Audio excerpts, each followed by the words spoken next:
జన్మించాలి. దేవుడు ఆత్మై ఉన్నాడు అంటే దేవుని మూలముగా జన్మించటం, దేవుని వాక్యం మూలముగా జన్మించటం.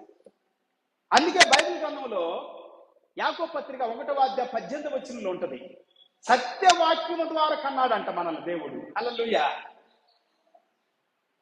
మొదటి కొరింథీ పత్రిక 6:9 నుండి 11 వరకు మనం చదువుకున్నట్లయితే, 1 Corinthians chapter 6:9-11 అక్కడ వరకు చదువుకుంటే 11వ వచనం చెబుతా ఉంది, మీరు దేవుని యొక్క చదవగలిగితే బైబిల్ తెలిసిన వాళ్ళు 11వ వచనం.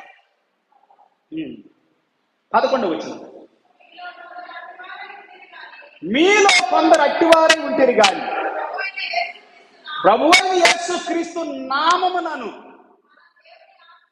దేవుని ఆత్మయందు కడగబడ్డారంట. హల్లెలూయా. ఎట్లా కడగబడ్డారు?